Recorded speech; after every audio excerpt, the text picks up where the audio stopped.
오늘은 부활 후 다섯째 주일입니다. 그리고 5월 마지막 주 주일 예배 오신 교회 여러분을 진심으로 환영합니다. 우리 다 함께 묵도하시겠습니다.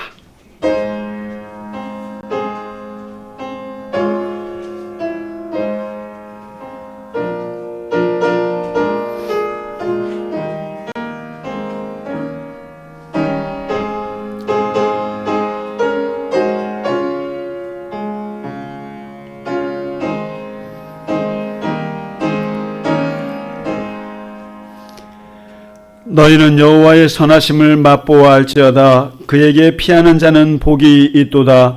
너희 성도들아 여호와를 경외하라. 그를 경외하는 자에게는 부족함이 없도다. 젊은 사자는 궁핍하여 줄일지라도 여호와를 찾는 자는 모든 좋은 것에 부족함이 없으리로다. 아멘.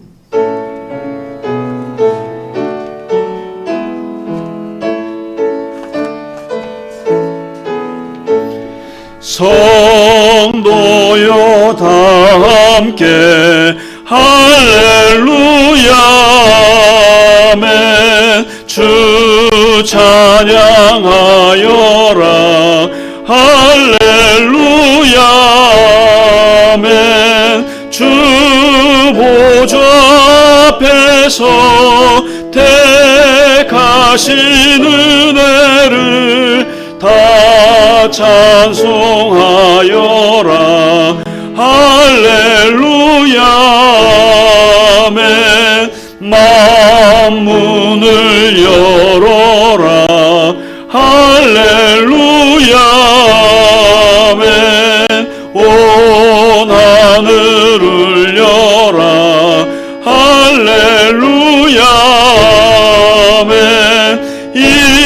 인도자 되시며 친구가 되신 주 그 사랑 끝없다 할렐루야 아멘. 주 찬양하여라 할렐루야 아멘. 찬양은 끝없다 할렐루야 아멘. 거룩한 집에서 주은총 기리며 늘 찬송 부르자 할렐루야 아멘. 사도신경으로 우리의 신앙을 고백하겠습니다. 나는 전능하신 아버지 하나님 천지의 창조주를 믿습니다. 나는 그의 유일하신 아들 우리 주 예수 그리스도를 믿습니다. 그는 성령으로 잉태되어 동정녀 마리아에게서 나시고 본디오 빌라도에게 고난을 받아 십자가에 못 박혀 죽으시고 장사된 지 사흘 만에 죽은 자 가운데서 다시 살아나셨으며 하늘에 오르시어 전능하신 아버지 하나님 우편에 앉아 계시다가 거기로부터 살아있는 자와 죽은 자를 심판하러 오십니다. 나는 성령을 믿으며 거룩한 공교회와 성도의 교제와 죄를 용서받는 것과 몸의 부활과 영생을 믿습니다. 아멘. 오늘의 교독문 시편 4편의 말씀입니다. 내 의의 하나님이여 내가 부를 때에 응답하소서. 곤란 중에 나를 너그럽게 하셨사오니 인생들아 어느 때까지 나의 영광을 바꾸어 욕되게 하며 여호와께서 자기를 위하여 경건한 자를 택하신 줄 너희가 알지어다. 너희는 떨며 범죄하지 말지어다. 자리에 누워 심중에 말하고 잠잠할지어다. 여러 사람의 말이 우리에게 선을 보일 자 누구뇨 하오니 주께서 내 마음에 두신 기쁨은 내가 평안히 눕고 자기도 하리니 나를 안전히 살게 하시는 이는 오직 여호와이시니이다. 아멘.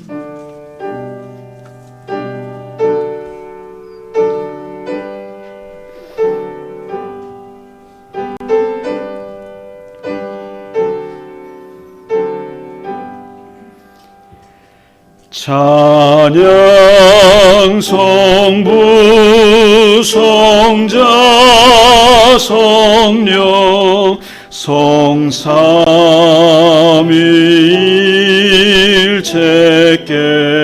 성삼위일체께 영원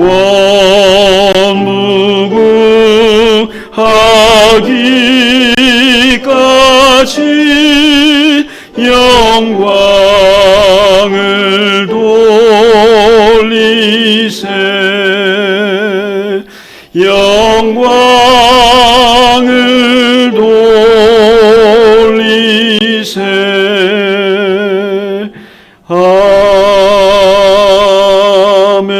아멘.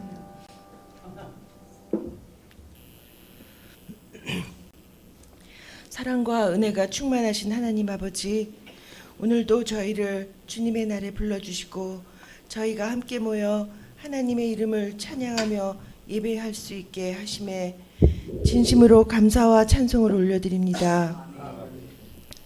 저희가 연약하고 부족한 저희지만 주의 은혜로 오늘도 살아가게 하시고 한 주간의 삶 속에서도 주님의 손길로 저희를 붙드셨기에 지금 이 자리에 감사의 마음으로 나옵니다. 하나님, 이 나라가 참으로 어려운 시기를 지나고 있습니다. 분열과 혼란, 상처와 아픔이 깊이 남아있는 이때에 다가오는 대통령 선거를 통해 주님의 공의와 정의가 흐르는 새로운 시대가 열리게 하옵소서. 계엄의 그늘과 억압의 흔적을 주님께서 친히 씻어주시고 국민을 억누르는 권력이 아니라 국민을 섬기고 책임지는 지도자, 진실과 겸손으로 이 나라를 이끌 참된 대통령을 주님께서 세워주시길 간절히 기도합니다. 지혜와 용기를 주시고 진리를 따르며 강하고 담대하게 이 민족을 하나 되게 할 새 지도자를 하나님의 뜻 안에서 허락해 주옵소서. 하나님, 저희 갈릴리 겨자나무 교회가 비록 작지만 주님 나라의 복음을 품고 겨자씨 한 알 같은 믿음으로 세상을 변화시키는 씨앗이 되게 하소서. 아멘. 성도 한 사람 한 사람을 주님의 은혜로 채우시고 이 공동체가 서로 섬기며 기도하며 주님의 사랑을 전하는 빛이 되게 하옵소서. 아멘. 오늘 드리는 이 예배를 통해 주님 홀로 영광 받아주시고 목사님이 전하시는 말씀을 통해 저의 삶이 다시 새로워지며 주님의 뜻 안에서 굳게 서게 하소서. 아멘. 이 모든 것을 감사드리며 우리 주 예수 그리스도의 이름으로 기도드립니다. 아멘. 아멘.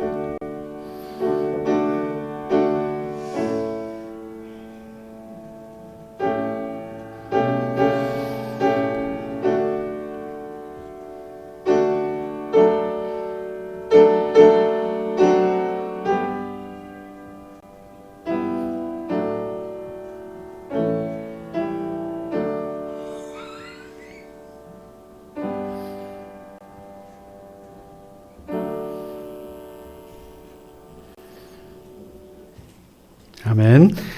찬송가 430장 주와 같이 길 가는 것 함께 찬양 드리겠습니다.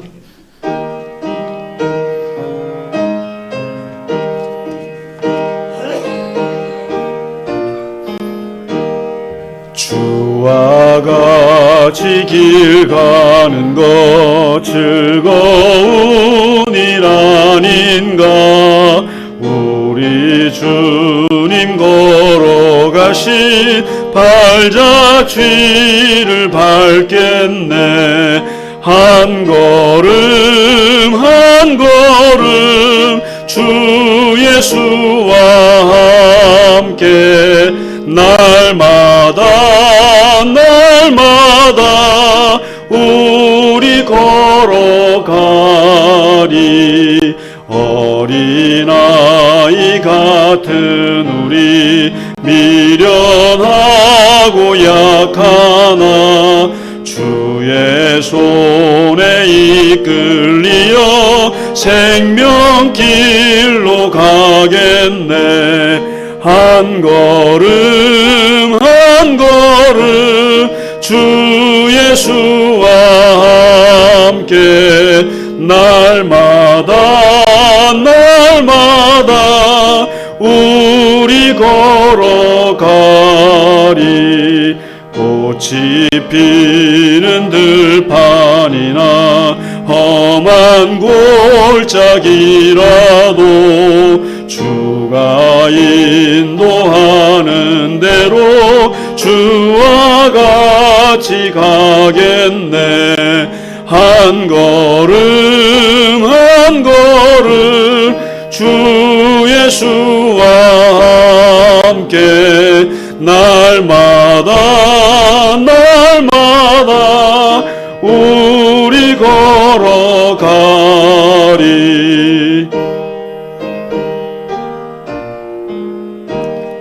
옛 선지자의 녹같이 우리들도 천국에 들려 올라갈 때까지 주와 같이 걷겠네. 한 걸음 한 걸음 주 예수와 함께 날마다 날마다 우리 걸어가리.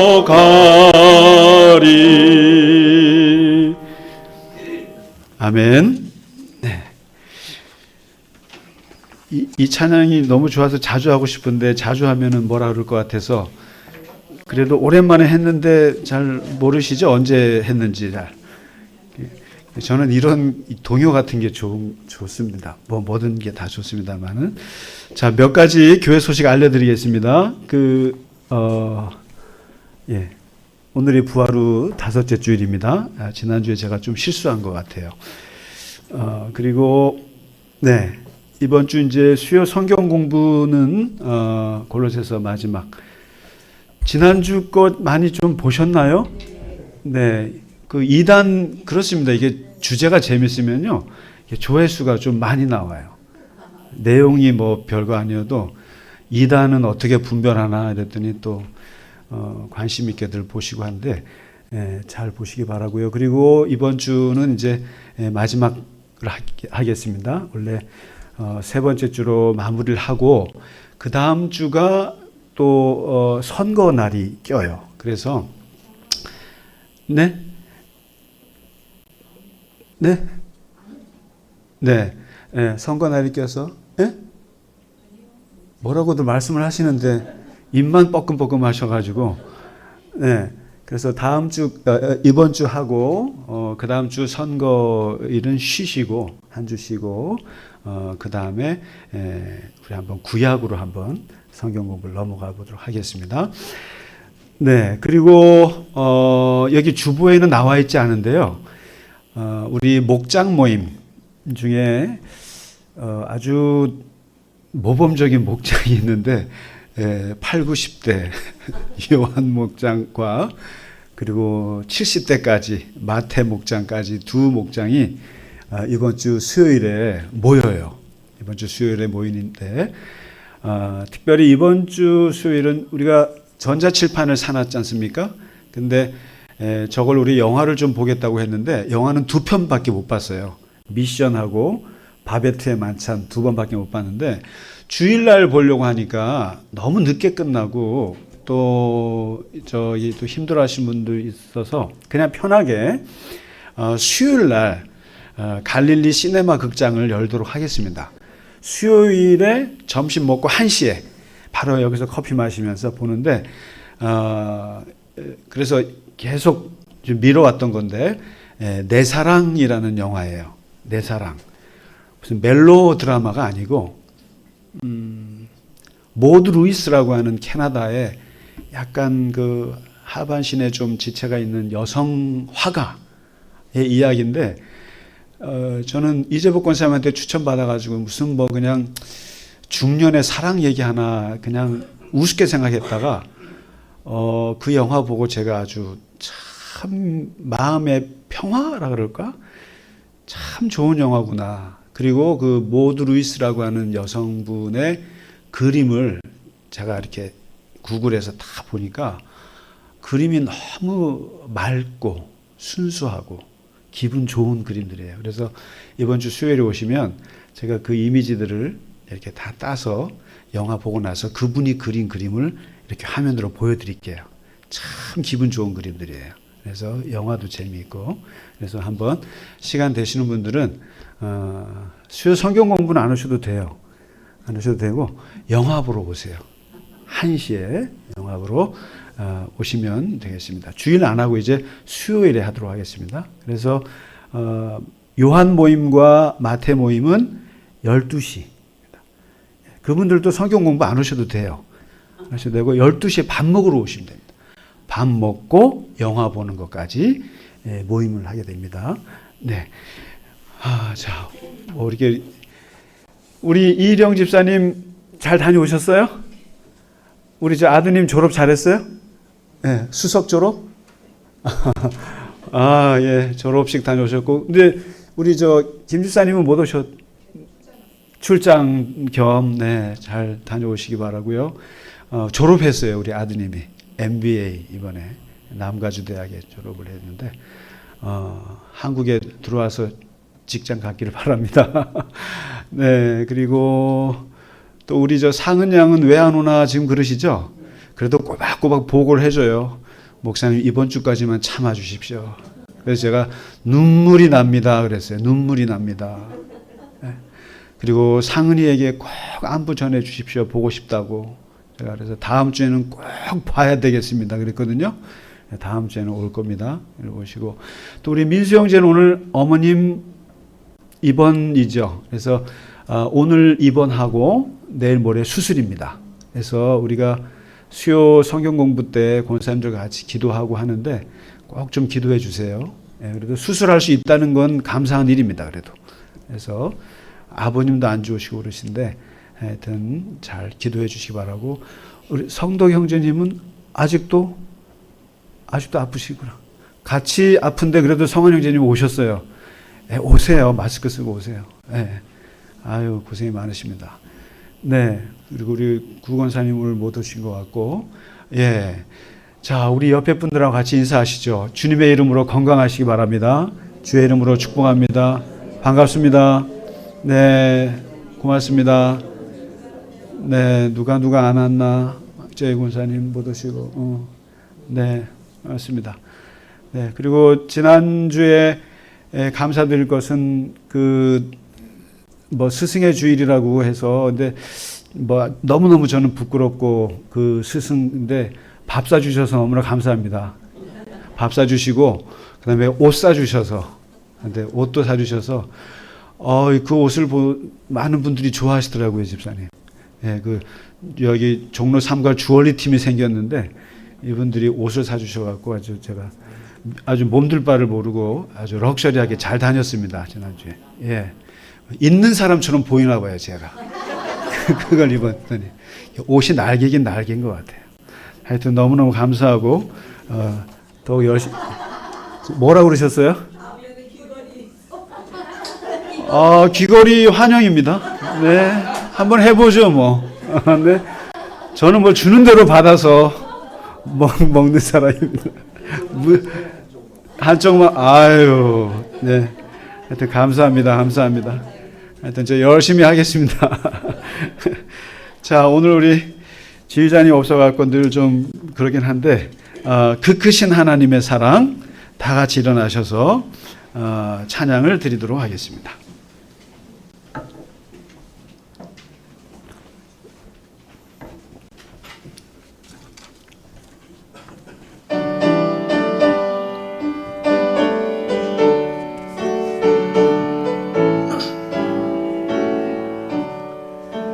크신 하나님의 사랑 말로 다 영영 못하네.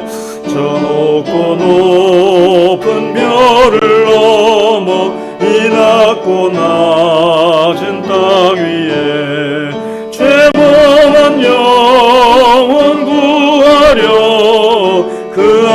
아들 보내사 화목 제물 삼으시고 죄 용서하셨네.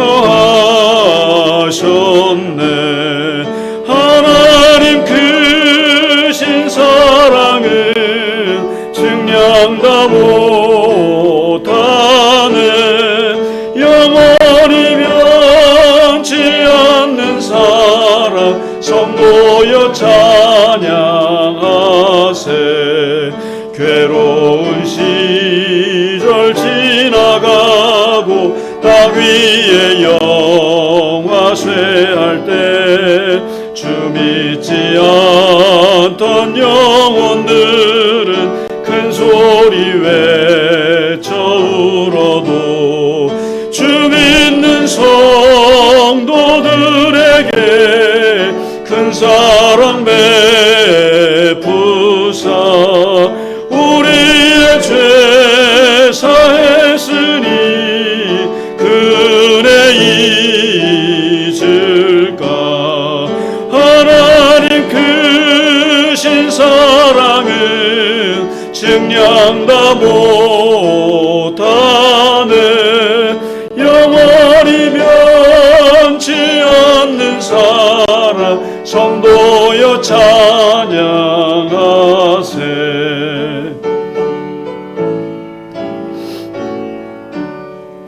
하늘을 두루마리 삼고 바다를 먹물 삼아도 한없는 하나님의 사랑 가기로 갈 수 없겠네.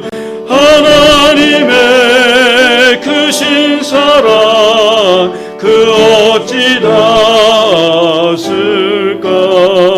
저 하늘 높이 쌓아도 채우지 못하리.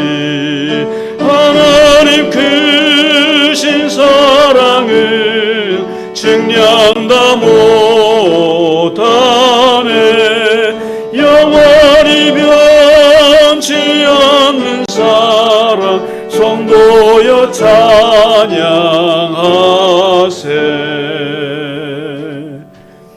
아멘. 네, 감사합니다.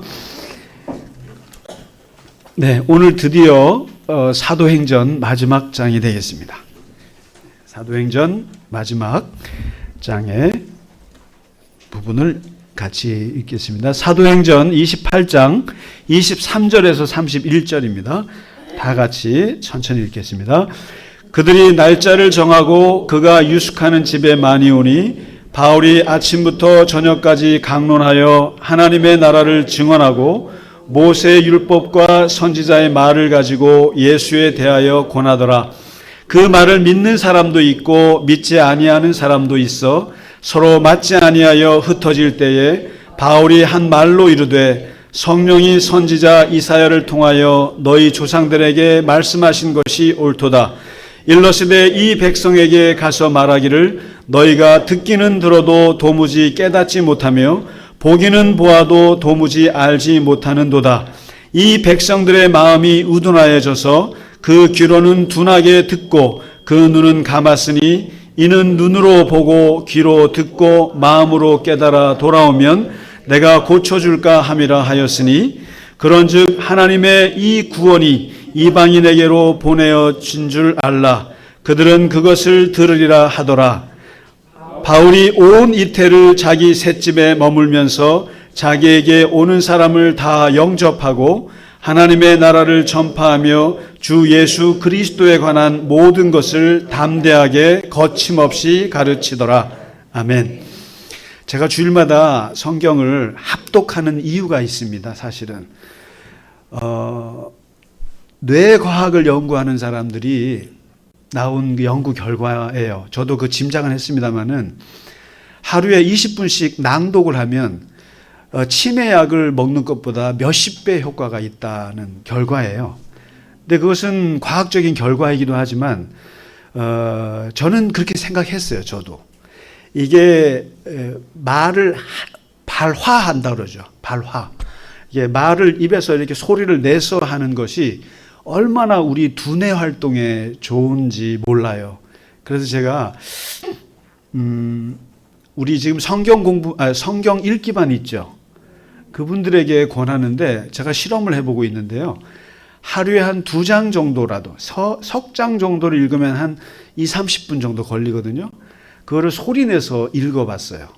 소리내서 읽었을 때 내가 하는 말을 내가 귀로 듣기 때문에 이게 상호작용이 되면서 뇌활동이 굉장히 활발해집니다. 그래서 속으로 읽는 것보다 소리 내서 읽는 게 그렇게 치매 예방에 좋다고 하니까 그 매일 넉 장씩 읽으시죠? 한 2장 정도는 소리 내서 읽는 게 좋습니다. 그래서 이렇게 꼭 읽으시기를 부탁드리고, 그래서 보니까 무슨 뭐 소설책이나 그런 책들을 낭독하는 것보다 성경 낭독처럼 좋은 게 있을까 싶어서, 그래서 그냥 뭐 아들의 새벽 기도가 있으면은 매일같이 성경을 한 장씩 매일 읽는 것도 좋겠다 싶습니다. 추천해 드립니다. 너무너무 좋습니다. 소리 내서 읽으시면 좋을 것 같습니다. 자, 오늘 말씀은 사도행전 이제 1장 8절에 보시면은 이 사도행전이라고 하는 것이 기독교 최초의 역사책입니다. 역사책인데 예수님의 제자들이 이 땅에 교회가 세워지고 교회가 어떻게 쭉 확장해 나가는가를 28장에 걸쳐서 그렸는데, 이 사도행전 전체를 요약하는 구절이 어디일까요? 전체를 요약하는 구절이 하나 있어요. 사도행전은. 그 구절이 바로 1장 8절이에요. 1장 8절인데 이게 천사가 요약해 준 거예요. 예수님이 승천할 때 천사가 그 제자들에게 했던 말인데, 오직 성령이 너희에게 임하시면 너희가 권능을 받고 예루살렘과 온 유대와 사마리아와 땅끝까지 내 증인이 되리라. 요 말씀을 했는데 이게 사도행전을 요약하는 구절이에요. 바로 성령이 임하면 사도행전 2장에서 성령이 임했어요. 그리고 교회가 생겨났고 사람들이 권능을 받았는데 방언을 받았어요. 외국어가 입에서 막 터져요. 그러면서 그 외국어로 전도를 하기 시작합니다. 이게. 그리고 예루살렘과 그 다음 순서가 어디요? 유대와 사마리아와 땅끝 이렇게 그리고 있어요. 근데 사도행전이 그 순서대로 쭉 갑니다. 예루살렘에 교회가 탄생을 했고, 그리고 그 다음에 여기서 7집사가 나와서 조금 나가서 어디까지? 사마리아로 가고요. 그리고 바울이 등장하면서 이 사마리아뿐만 아니라 땅끝까지, 어디요? 로마까지요. 땅끝까지. 그래서 사실은 그 당시에 땅끝은 스페인입니다. 스페인인데 어쨌든 이 로마 땅끝까지 순서대로 쭉 가는데 사도행전이 예루살렘에서 시작을 해서 이제 유다 땅을 지나서 저 북쪽의 사마리아 땅을 지나서 땅끝 이방으로까지 가는 그 역사를 1장부터 28장까지 쭉 그리고 있습니다. 그래서 우리가 지금 보시면서 앞부분에는 베드로가 중심이 돼서 나오잖아요. 예루살렘에. 그러다가 안디옥에 이방인의 교회가 세워지면서 이방 선교가 시작됐고 거기에 누가 등장합니까? 바울이 등장하잖아요. 그래서 1장부터 13장까지는 베드로 중심이에요. 그러다가 이제 13장부터 28장 오늘 끝까지 누구 중심입니까? 바울 중심으로 이것이 지중해 전역을 19,300km를 30년 동안의 역사를 지금 그리다가 지금 왔어요. 그러니까 지금 우리가 한 30-40년의 역사를 지금 마무리를 하는 시점에 이르렀습니다. 이제 마지막이에요. 그래서 이 마지막 땅끝이 어디냐면은 로마예요. 왜 사도 바울이 로마를 그렇게 집착을 했겠는가 이거죠. 로마를. 그 이유가 있어요. 여러분, 만약에 우리나라에서 내가 복음을 전한다고 했을 때 제 고향 저 강원도 대관령에서 복음을 전하면 어떻겠습니까? 그냥 시골에서 살다가 시골에서 묻히는 거예요. 그런데 이 진리를 퍼뜨리려면 어디로 가야 됩니까? 서울로 와야 되죠. 서울로 와야 되죠. 그리고 만약에 이걸 전 세계로 퍼뜨리려면 어디로 가야 됩니까? 지금은 아닙니다. 옛날에는 뉴욕으로 가야 돼요. 뉴욕으로 가야 막 퍼졌죠. 근데 그 당시에는 이것을 퍼뜨릴 수 있는 곳이 어디냐면은 제국의 중심 로마예요. 로마로 가야 됩니다. 그래서 결국 우여곡절 끝에 로마로 도착했어요. 바울이 도착했는데 여기서 감옥에 들어가요.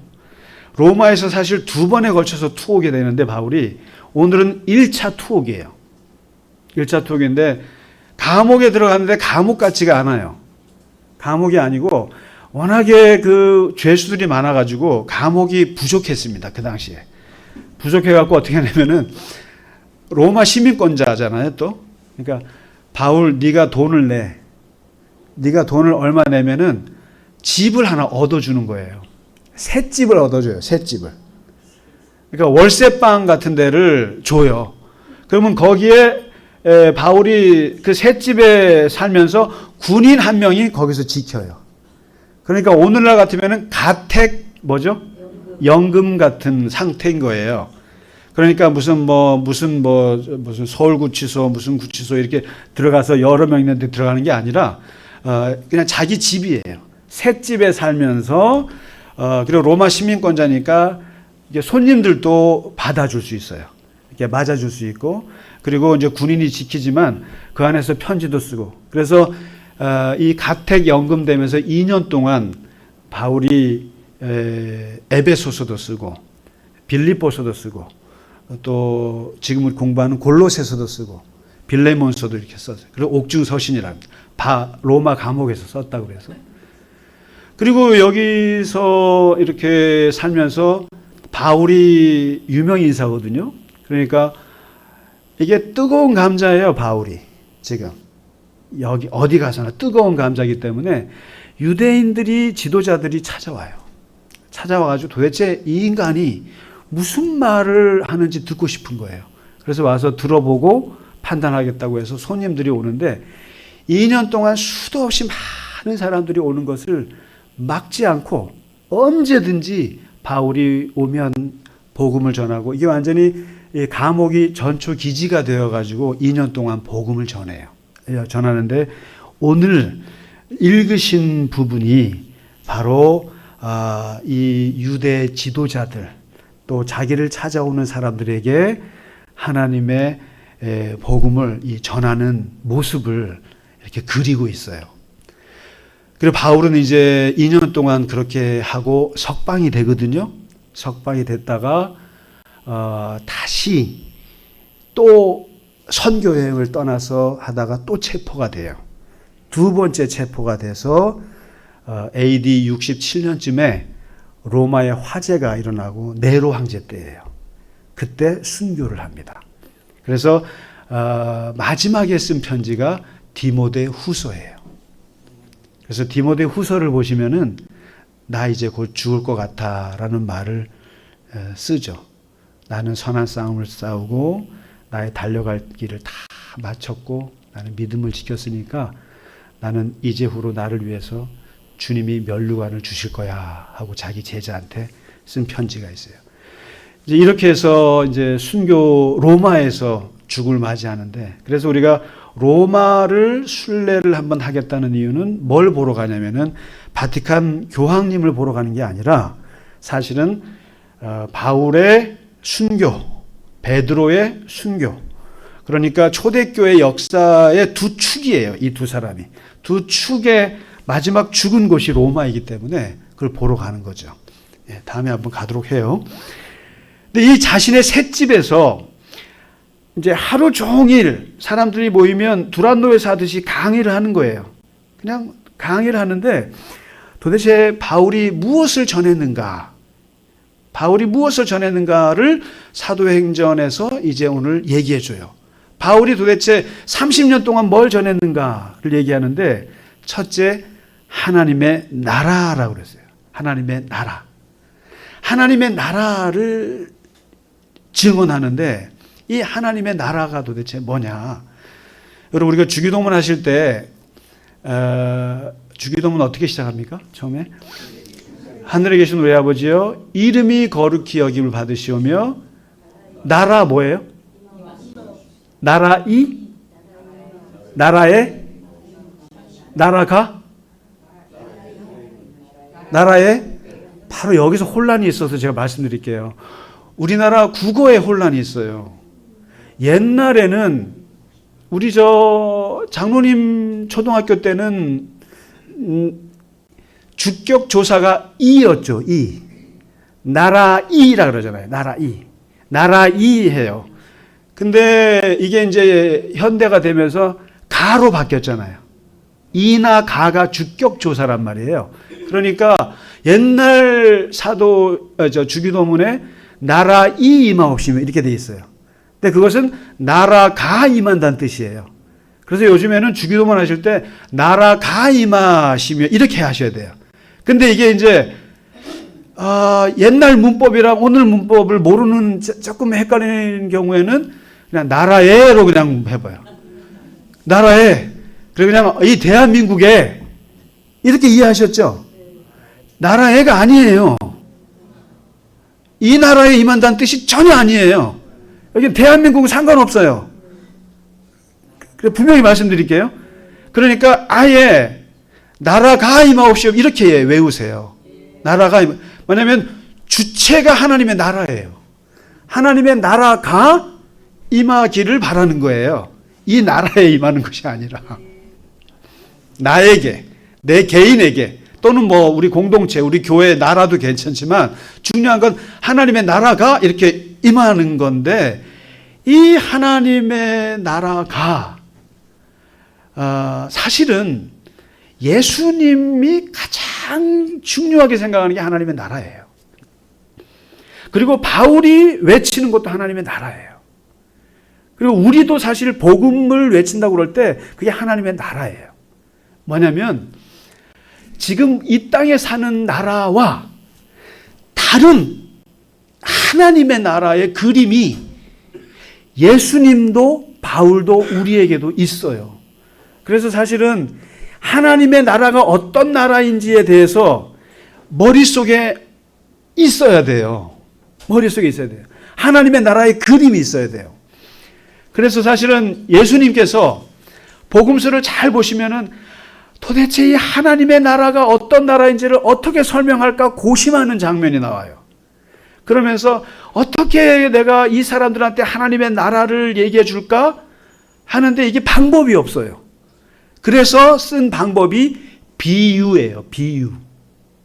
비유라는 걸 통해서 이야기를 통해서 전혀 다른 이야기를 통해서 하나님의 나라의 속사를 보여주셨어요. 4가지 밭 비유 아시죠? 4가지 밭.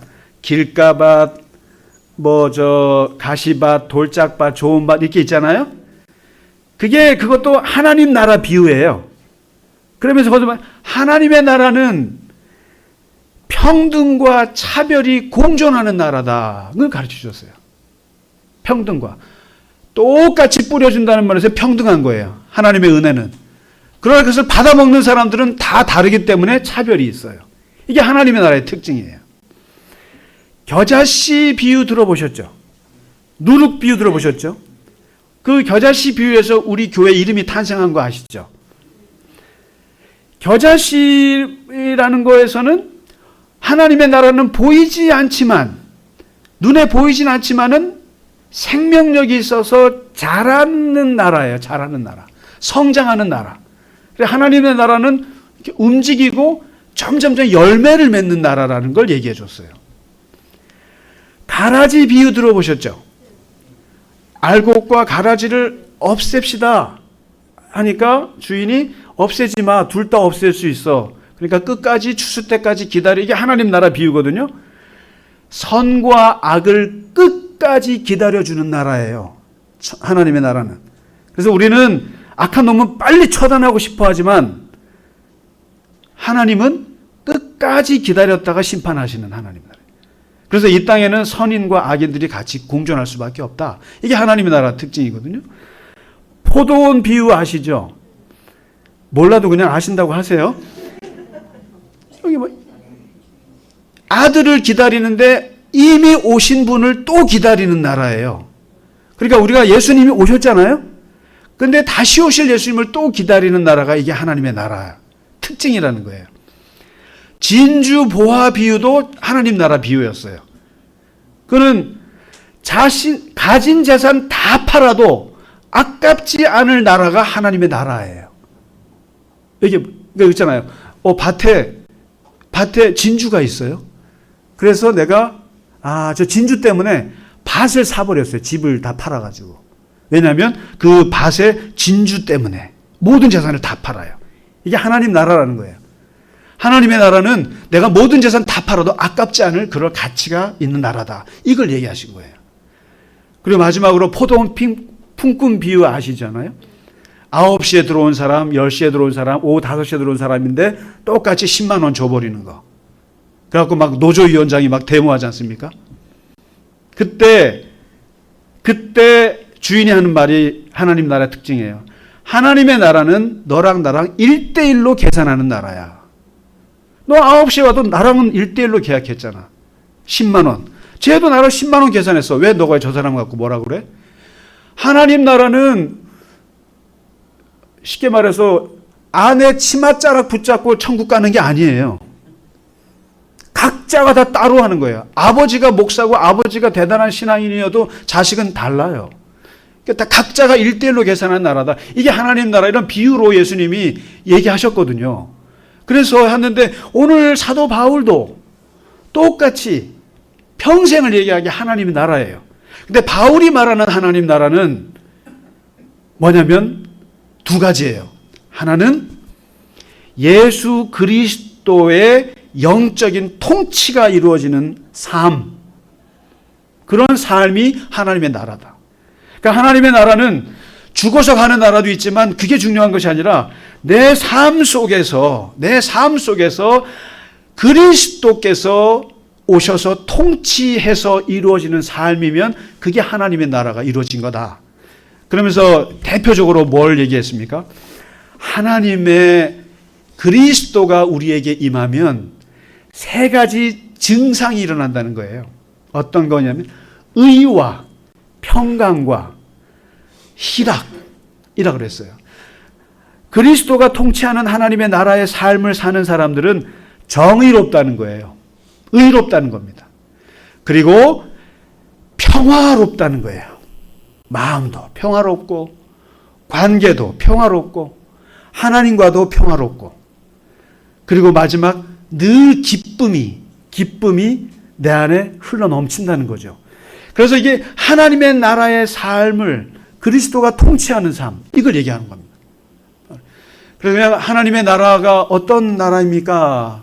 이렇게 하면 그냥 막연하게 죽어서 예수 믿고 천국 가고 이것만 생각하시면 안 되고 우리에게 지금 그리스도께서 내 삶을 통치하느냐? 그러면 하나님 나라예요. 그런데 주님이 나를 통치하지 않는다. 그러면 내 나라예요. 그냥 내 나라를 사는 거예요. 이게. 그리고 두 번째 바울이 말하는 하나님 나라는 마지막 종말 때에 우리에게 임할 완전한 하나님의 회복의 상태예요.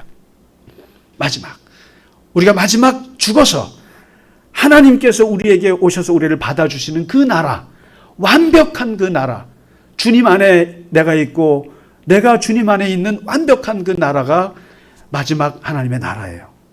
그래서 바울은 30년 동안 얘기하는 게 하나님의 나라, 네 안에 부활하신 그리스도께서 들어오시면 너에게는 정의와 그리고 너는 평화와 그리고 너에게는 기쁨이 네 안에 넘치는 삶을 사는데 그게 하나님의 나라야 하고 이렇게 강조하고 외쳤던 거죠.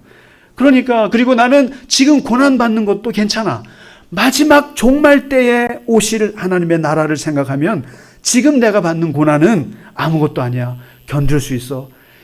이걸로 충만한 거예요. 그러니까 우리가 예수님께서 말씀하신 비유에서 말씀하신 하나님의 나라는 그런 하나님의 나라지만 지금 바울이 말하는 그리고 우리가 지금 생각하는 하나님 나라는 뭐겠어요? 예수님이 함께 하느냐 함께 하지 않느냐 그거예요. 그래서 우리가 구원받으시면, 예수님 영접하시면 여러분 천국 가십니다. 하나님 나라가 당신에게 임한 겁니다. 이렇게 얘기하는 이유가 그거예요. 그래서 여기에 지금 하나님 나라가 임한 거죠. 왜요? 우리는 그리스도와 함께 살기 때문에. 비록 부족하게 이를 데 없지만, 또 주님 안에 살다가 대부분 주님 밖에 또 살 때가 많지만, 그럼에도 불구하고 주님을 나의 주로 고백하고 사는 이 삶이 하나님의 나라가 임한 삶인 거죠. 이렇게 얘기를 하는데, 오늘 사도 바울이 이걸 어떻게 설명하냐면은 23절에 보시면은 유대인들이 왔어요. 유대인들이 와가지고 도대체 네가 무슨 말을 하나 좀 들어보자. 그러니까 바울이 떡하니 뭘 꺼내냐면은 모세오경을 꺼내요. 토라를 꺼내입니다. 토라를 꺼내가지고 얘기하는 거예요. 창세기, 출애굽기, 레위기, 민수기, 신명기에 있는 율법들을 쫙 얘기합니다. 자, 그 다음 예언서 꺼내봐. 이사야서 1장부터 쫙, 예레미야서, 에스겔서, 이런 구약의 예언서들, 묵직묵직한 것들을 설명을 합니다. 설명을 해요. 바울이 누구예요? 바리새파, 율법학자예요. 최고의 엘리트예요. 학자예요. 그러니까 모세오경을 달달 외우는 사람이에요. 그래서 모세오경을 가지고 쫙 설명합니다. 선지자의 예언서를 쫙 설명해요. 그런데 마지막 결론이 뭔지 아세요? 이 모든 게 다 예수 그리스도다, 이렇게 얘기를 합니다. 보세요. 모세 율법과 선지자의 말을 가지고 예수에 대해서, 예수에 관한 모든 것을 다 전하더라. 이것이 바로 이름하여, 여러분이나 저나 성경을 보실 때 꼭 잊지 마셔야 될 게 그리스도 중심의 성경관이에요. 이게요. 구약 성경을 가지고 시작하지만 모든 초점은 예수 그리스도에게 맞춰지는 거예요. 그래서 바울도 이렇게 얘기를 하고요. 스데반의 설교 들어보셨잖아요. 사도행전 7장에 아브라함부터 쭉 하는 역사 설교 하잖아요. 근데 마지막이 뭐예요? 예수님을 얘기합니다. 그 다음에 두 번째 대단한 평신도 집사 빌립이 이디오피아 내시를 만나가지고 어떻게 합니까? 이사야서를 읽잖아요. 그 사람이 이사야서를 읽을 때 어떻게 합니까? 이 이사야서로부터 시작해서 결국은 뭘 얘기해요? 예수에 관한 복음을 전하더라, 이렇게 얘기를 하지 않습니까? 심지어는 요한복음에 예수님도 부활하시고 나서서 엠마오로 가는 제자들에게 어떻게 얘기를 하세요? 예수님께서 모세와 그 다음에 모든 선지자의 글들을 쭉 얘기하면서 이 성경에 기록된 모든 것을 다 자기에 관한 것이라고 예수님께서 자세히 설명하세요. 뭐냐면 우리가 기독교인들은 구약도 같은 성경이니까 똑같이 보시는데 그러시면 안 되고, 구약을 통해서 예수를 보셔야 돼요. 창세기를 통해서 예수님을 보셔야 되고, 그리고 율법을 통해서 예수님을 보셔야 되는데, 그래서 이게 모든 것을 구약을 볼 때 예수님의 관점에서 보았다는 거예요. 그리스도 중심으로. 그러니까 구약의 안식일 토요일이니까 토요일 날 예배를 드려야 되겠습니까? 안 되겠습니까? 안식일 날 토요일 날 예배를 드려야 됩니까? 아니죠. 왜요? 예수님이 그걸 바꾸셨어요. 우리는 예수님이 부활한 날에 맞춘 거예요. 그러니까 토요일 날 예배 안 드려요, 우리는요. 구약을 보지만 안식일을 뛰어넘었어요. 구약의 할례를 우리 합니까? 안 합니까? 안 하죠.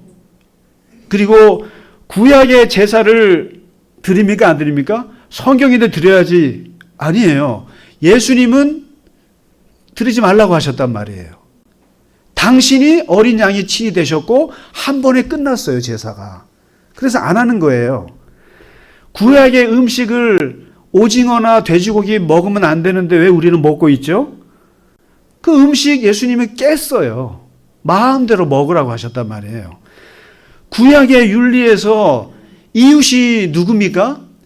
구약에서는 이웃이 이스라엘 동포예요. 그런데 예수님께서 이웃을 어디까지 했습니까? 원수도 이웃이라고 하셨어요. 그러니까 모든 사람들이 다 이웃이에요.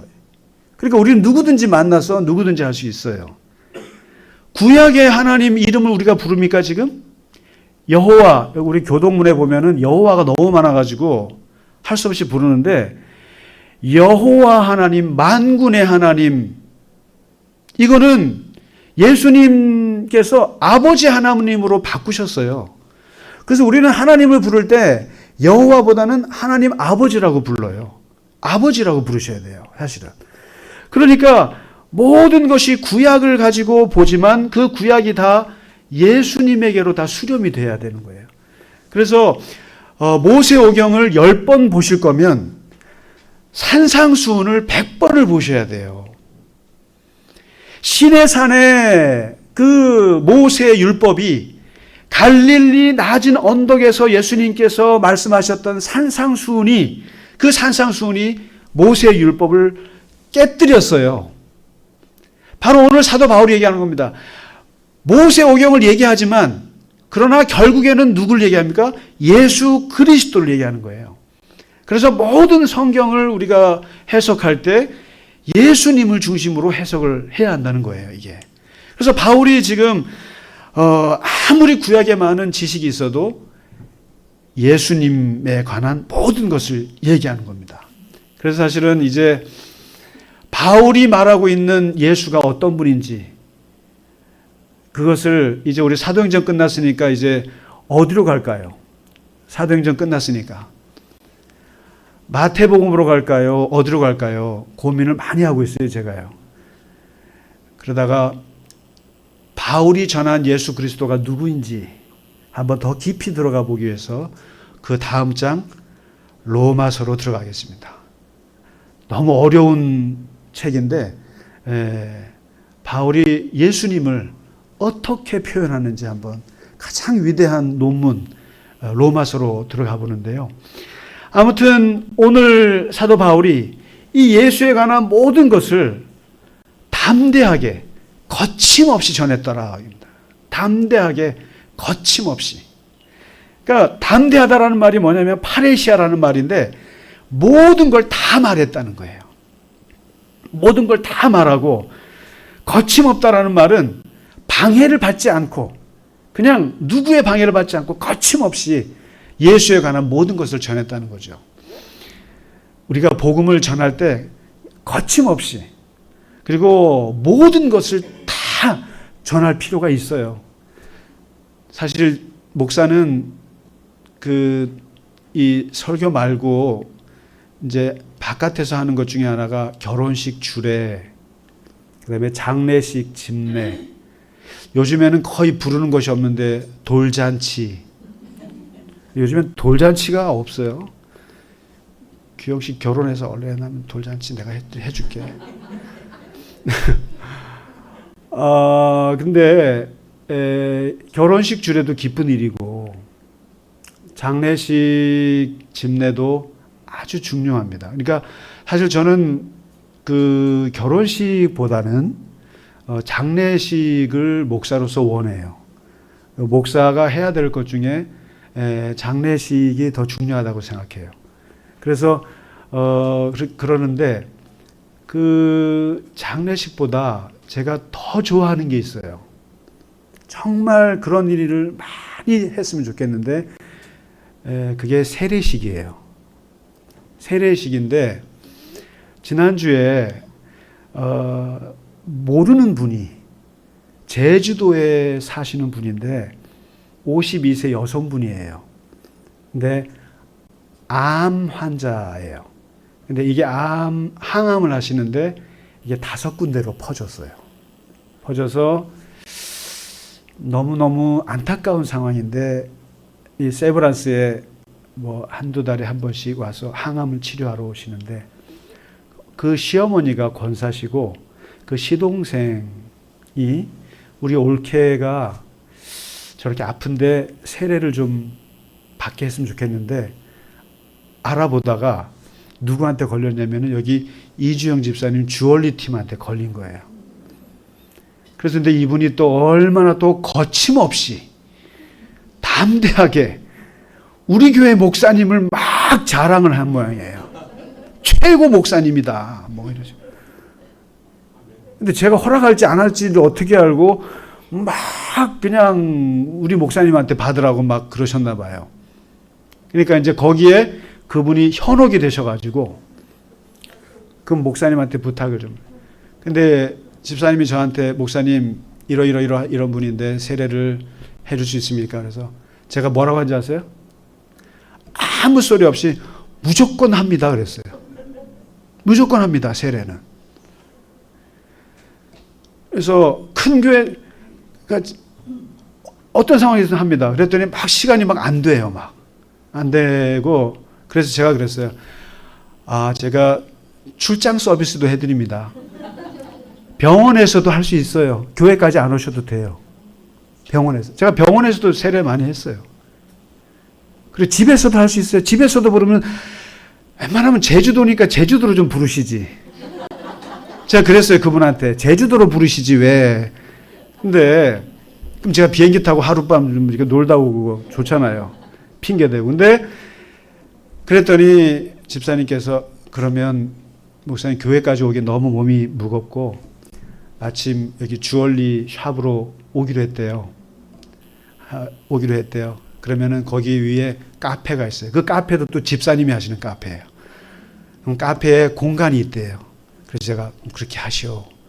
그래서 그날 참 일이 겹치니까 그날 제가 또 저녁에 다른 교회 가서 뭐 집회를 해야 되고 한데 그 사이에 5시 반에 오시라고 해서 카페에서 그 시동생들과 시어머니와 그리고 집사님과 권사님 그리고 전사님 모시고 해서 그 카페 공간에서 그분에게 세례를 주면서 뭐라고 그랬냐면은 이건 결혼식입니다 그랬어요. 결혼식입니다. 오늘 예수님과 결혼하는 날입니다. 그런데 죄송한데 이 결혼은 물릴 수가 없는 결혼입니다. 저 남자가 꽤나 까다로워서 절대 이혼을 하지 않아요. 한번 들어오시면 안 나가시는 분입니다.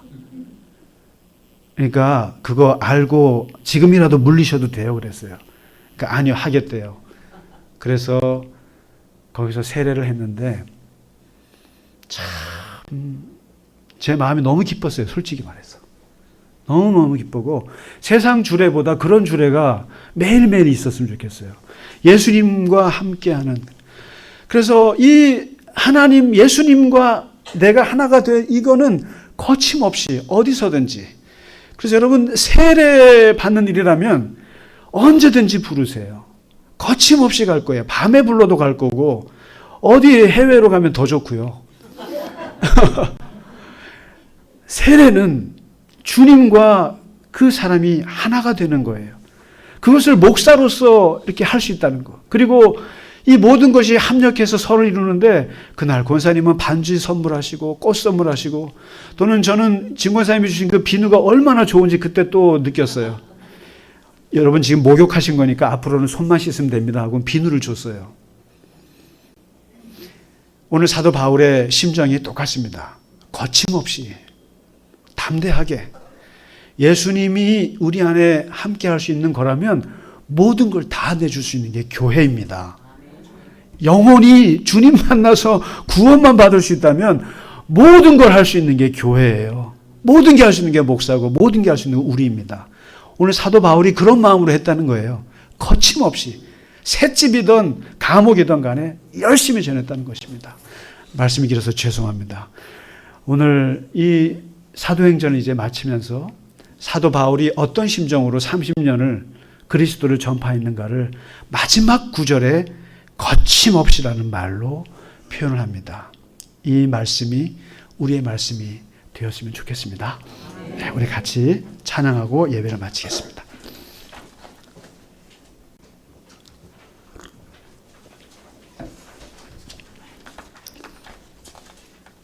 우리에게 향하신 여호와의 인자하심이 그로다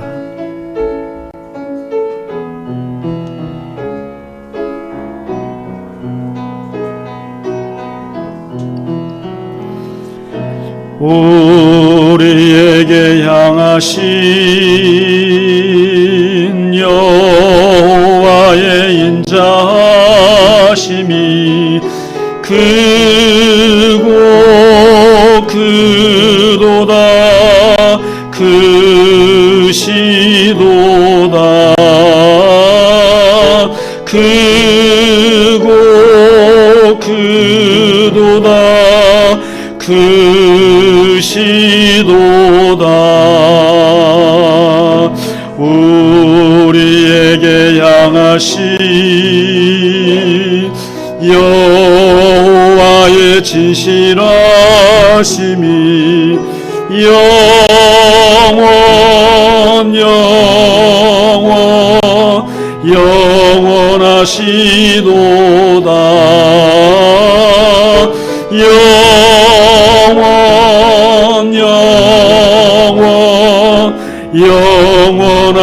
영원하시도다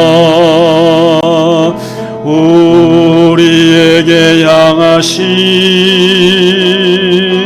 여호와의 인자하심이 크고 크도다 크시도다 크고 크도다 크시도다 다 같이 일어나시겠습니다. 우리에게 향하신 여호와의 진실하심이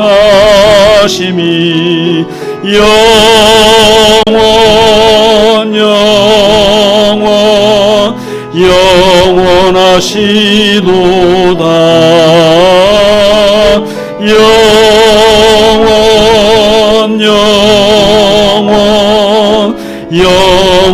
영원하시도다. 하나님 아버지, 예수 그리스도를 통해서 하나님의 나라가 우리 안에 들어오게 하여 주시고 우리가 하나님의 나라의 삶을 살아갈 수 있게 변화시켜 주셔서 감사합니다.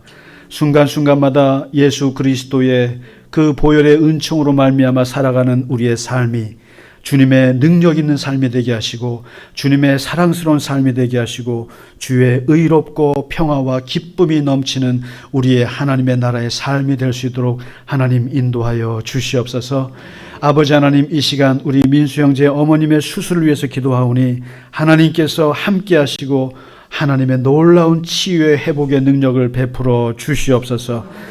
그리고 세례 받으신 이민아 자매님이 세례 이후에도 하나님의 나라의 삶을 살고 주님과 더불어 동행하는 삶을 사는 귀한 삶이 되게 하시고 하나님 또한 그 육체의 질병 또한 주님께서 치유하여 주시옵소서.